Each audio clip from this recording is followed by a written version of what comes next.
सुखायू आयुर्वेद आणि पंचकर्म क्लिनिक रत्नागिरी सर्व प्रकारचे पंचकर्म म्हणजेच बस्ती, वमन, विरेचन, जलौका, वचरण, नस्य, शिरोधारा, उत्तरबत्ती, कटिबस्ती आणि सर्वात महत्त्वाचं म्हणजे तैलधारा, विद्याकर्म, अग्निकर्म या सर्व सुविधा एकाच छताखाली दिल्या जातात। आमची वैशिष्ट्ये: पंचकर्म करण्यासाठी ॲडमिट करण्याची सोय, ऑटोमॅटिक शिरोधारा मशीनद्वारे शिरोधारा, लहान मुलांसाठी सुवर्णप्राशन, स्त्री व पुरुषांसाठी स्वतंत्र पंचकर्म थेरपिस्टची सुविधा, केरळचे वैशिष्ट्य असलेली तैलधारा येथे केली जाते। मणक्यांच्या आजारांवरती विना ऑपरेशन, विना टाके व चिरफाड न करता विशेष आयुर्वेदिक पद्धतीने खात्रीशीर उपचार। म्हणूनच कोणतेही ऑपरेशन करण्यापूर्वी, कोणताही जॉईंट रिप्लेस करण्यापूर्वी पुन्हा पुन्हा विचार करा आणि सुखायू आयुर्वेद आणि पंचकर्म सेंटरला नक्की भेट द्या, कारण शेवटी कृत्रिम ते कृत्रिम असतं। स्थळ: doctor Pradeep Khate, BAMS MD Panchakarma specialist, doctor Prajakta Ghate, BHMS ICR Pune, Sukhayu Ayurveda आणि Panchakarma clinic, Yashodeep complex, flat number 109, Samsung शोरूमच्या वर, शिवाजीनगर, रत्नागिरी। Mobile number 8275 39 24 30। काजूला हमीभाव मिळावा यासाठी सावंतवाडी तहसीलदार कार्यालयासमोर तालुक्यातील शेतकऱ्यांनी धरणे आंदोलन केलं। काजूला हमीभाव तसेच स्वामीनाथन आयोगाच्या शिफारसी लागू करा अशी मागणी यावेळी शेतकऱ्यांनी केली आहे। मी विलास सावंत, अध्यक्ष शेतकरी व फळबागायतदार संघ सावंतवाडी तोडा मार्ग। 2018 आमचा संघ स्थापन झाल्यापासून शेतकऱ्यांचे अनेक जे प्रश्न मार्गी लावण्यासाठी आम्ही प्रामाणिक प्रयत्न करतो। त्याच्यामध्ये शेतकऱ्यांचा हमीभाव, शेतकऱ्यांच्या काजू बिला जास्तीत जास्त दर मिळणे आणि त्याचप्रमाणे गेली कित्येक वर्ष जो दर 180 वरून 120 वर आला, मग हे स्थित्यंतर जे होते ते कुठेतरी थांबवलं पाहिजे। आणि ज्याप्रमाणे गोवा शासनाने तेथील शेतकऱ्यांना 150 रुपये दर देऊन, हमीभाव देऊन त्यांना शाश्वत केलं आहे, त्याप्रमाणे आपल्या महाराष्ट्र शासनाचं लक्ष वेधण्यासाठी धरणे आंदोलन करण्याचा आम्ही या ठिकाणी निर्धार केला। 20 जानेवारीला आमचं आजरा येथे काजू परिषद झाली। काजू परिषदेमध्ये रत्नागिरी, सिंधुदुर्ग आणि कोल्हापूर जिल्ह्यातील सर्व शेतकरी संघटना आम्ही एकत्र आलो। काजू परिषद फार मोठ्या प्रमाणात झाल्यामुळे त्याचं फलित म्हणून 24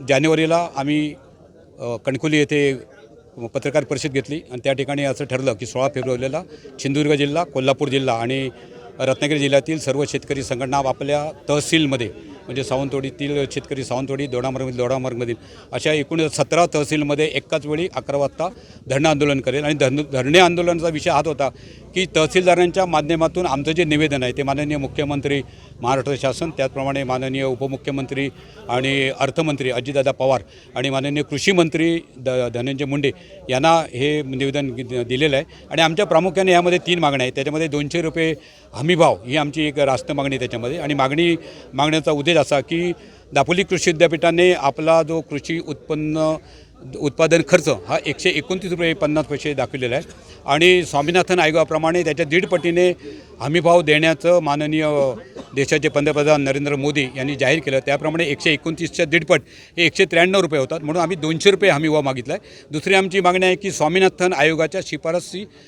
लागू कराव्यात। स्वामीनाथन आयोगाच्या शिफारशी, स्वामीनाथन आयोग हा माननीय शरदचंद्रजी पवार हे ज्यावेळी कृषी मंत्री होते त्यावेळी 2004 स्थापन केला आणि 2014 ज्यावेळी मोदी सरकार आलं त्यावेळी त्यांनी 2014 स्वामीनाथन आयोगाच्या शिफारशी आपण लागू करू असं त्यावेळी त्यांनी जाहीर केलं होतं। परंतु 2024चा कालावधी संपत 1 महिन्यावर आता सार्वत्रिक निवडणुका आल्या, परंतु एकही शिफारस त्यामध्ये लागू केली नाही, त्याच्यामुळे शेतकरी हवालदिल झालेला आहे। आमची ही दुसरी मागणी आहे की संपूर्ण भारतामध्ये स्वामीनाथन आयोग लागू करावा। आणि तिसरी मागणी आहे की सिंधुदुर्गातील काजू बी हिला GI मानांकन मिळाले। GI मानांकन हे 164 देशांनी जगातील सर्वोत्कृष्ट काजू बी आणि अतिशय श्रीमंत लोक ह्या काजूगाराला त्यांची अतिशय मागणी आहे श्रीमंत देशामध्ये। आणि त्या ठिकाणी जर ही काजू घर आपला पोचला पाहिजे तर परदेशातील, उदाहरणार्थ ब्राझीलमध्ये असतील, साऊथ आफ्रिका असेल, टांझानिया असेल, घाना असेल, या सगळ्या देशातील काजू बी त्या ठिकाणी भारतामध्ये येता कामा नये, म्हणून 20% आयात शुल्क त्यावर लावावं अशा आमच्या ह्या 3 मागण्या प्रामुख्याने आम्ही या ठिकाणी घेऊन आलो। आणि तहसीलदारांना आम्ही ते अवगत केलं की ह्या आमच्या मागण्या आहेत। आमचं हे धरणं आंदोलन आहे आणि या धरणं आंदोलनाच्या मागण्यातून आमच्या जरी त्या मागण्या पूर्ण झाल्या नाहीत तर येत्या लोकसभा इलेक्शनमध्ये त्याचा परिणाम जाणवेल। आणि दुसरी गोष्ट की जी पुढची आंदोलन आहेत आमची, मग लाक्षणिक उपोषण असेल की आमरण उपोषण असेल, हा पर्याय आम्हाला धरावा लागेल। त्याच्यामुळे आज आम्ही फक्त प्रत्येक गावातील 5-5 शेतकरी आम्ही बोलवले होते, म्हणजे प्रायोगिक स्वरूपावर आमचे जवळजवळ 250 ते 300 शेतकरी या ठिकाणी उपस्थित होते, परंतु ह्या मागण्या मान्य झाल्या नाहीत. तर आम्हाला हे फार मोठं आंदोलन लाक्षणिक उपोषणाच्या वेळी करावं लागेल. आणि आमचे जे व्हॉट्सअप ग्रुप आहेत शेतकऱ्यांचे पूर्ण जिल्ह्यातील, कारण ह्याच्यामध्ये आमचा शेतकरी संघ सावंतवाडीचा आहे, दोडामार्ग संघ त्याच्यामध्ये आहे, फळ बागायत उत्पादक संघ जिल्ह्याचा त्याच्यामध्ये आहे, कृषी पदवीधर संघ त्याच्यामध्ये आहे, श्रमिक शेतकरी संघटना महाराष्ट्राची त्याच्यामध्ये आहे.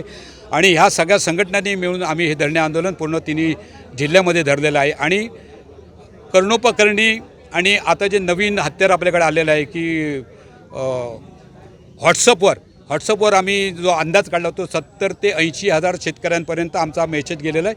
शेतकरी पेटून उठलेला आहे आणि कुठच्याही प्रकारे जर याला हमीभाव मिळाला नाही तर शेतकरी पेटून उठेल आणि निश्चितच त्याचा परिणाम होणाऱ्या सार्वत्रिक निवडणुकांमध्ये होईल. आम्ही येणारं जे बजेट आहे त्या बजेटमध्ये वाट बघतोय, कारण अजितदादाने असं कृषी मंत्र्यांना आणि या ठिकाणी लोकप्रतिनिधी सिंधुदुर्ग जिल्ह्यातील गेले, त्यांनी प्रॉमिस केलं आहे की येत्या बजेटमध्ये त्याचा आपण निश्चित तरतूद करू म्हणून. आणि त्या बजेटमध्ये फेब्रुवारीच्या 28 तारखेला बजेट आहे, त्या बजेटमध्ये जर उल्लेख झाला नाही तर मग फार मोठ्या प्रकारचं वेगळ्या प्रकारचं आंदोलन करावं लागेल. आफ्रिकन काजू आहे ना? नाही, खरं म्हणजे 10% आयात शुल्क होतं, 10% आयात शुल्क होतं. 5% कसं आलं आम्हाला कळलं नाही, परंतु सुरेश प्रभू ज्यावेळी वाणिज्य मंत्री होते त्यावेळी 10%वरून 5%वर आलं. परंतु 2 वर्षापूर्वी दीपक भाई इथल्या कारखानदारांचं एक शिष्टमंडळ घेऊन दिल्लीला गेले, त्यावेळी पण सुरेश प्रभू वाणिज्य मंत्री होते आणि 2.5%वरून 5%वर आयात शुल्क केलं. आणि त्याच्यामधून साऊथ आफ्रिकेतील हे जे कंट्रीज आहेत, टांझानिया म्हणा, बेनिन म्हणा, घाना, ह्या ठिकाणच्या काजू या ठिकाणी यायला लागल्या.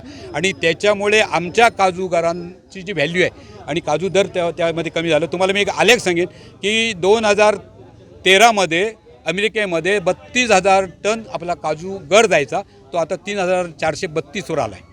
नेदरलँड, फ्रान्स, जर्मन यामध्ये सगळ्या ठिकाणी काजूगाराचा जो आलेख आहे तो त्यावेळी जो होता त्याच्यापेक्षा आता 30-40% आला आहे. कारण असं झालं की आयात काजू त्याच्यामध्ये मिक्स झाल्या. आता पण आमची कलेक्टरकडे आणि माननीय त्या संबंधित मंत्र्यांकडे ही मागणी आहे की तुम्ही जर त्यामध्ये बाहेरचा काजू गर पॅक करून जर त्याच्यामध्ये ते जर काजूगर विकत असाल तर त्याच्यावर तुम्ही इम्पोर्टेड म्हणून त्या पॅकेटवर स्टॅम्प बसला पाहिजे.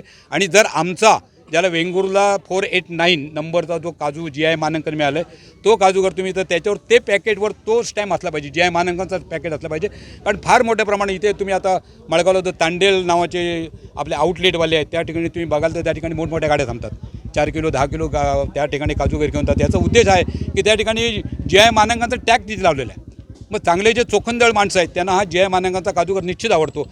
आणि जर हे प्रकार घडले नाहीत, कारखानदाराने त्या प्रकारचे जर स्टॅम्प मारले नाहीत तर मग आम्हाला त्याच्यापेक्षा फार मोठं प्रकारे आंदोलन करावं लागेल.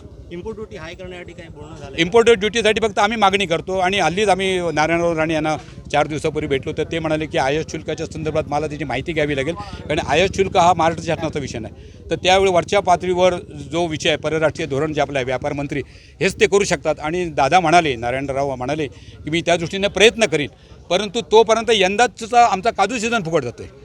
म्हणण्याचा उद्देश की यंदाचा काजू सीझन फुकट जातो आहे. फक्त आम्हाला एकच म्हणणं आहे की जसा गोवा गव्हर्नमेंटने 30 रुपये आम्हाला सपोर्ट प्राईस दिला तिथल्या काजू शेतकऱ्यांना, तसं आम्हाला त्यांनी जवळजवळ 40 रुपये, कारण गोव्यातील काजू बी 180 ते 190 ते 200 काउंटची आहे, आमची काजू बी 110 ते 150ची काउंटची आहे. आपला काजू गर हा फार मोठा येतो, त्याच्यामुळे आम्हाला त्यांनी 200 रुपये स्वामीनाथन आयोगाप्रमाणे आम्हाला 200 रुपये त्यांनी हमीभाव द्यावा अशी आमची रास्त मागणी आहे. आणि स्वामीनाथन आयोगाच्या शिफारशीच लागू कराव्यात हे आमचं प्राधान्याने म्हणणं आहे. त्यामुळे देशातील सगळ्या शेतकऱ्यांचं भलं होईल.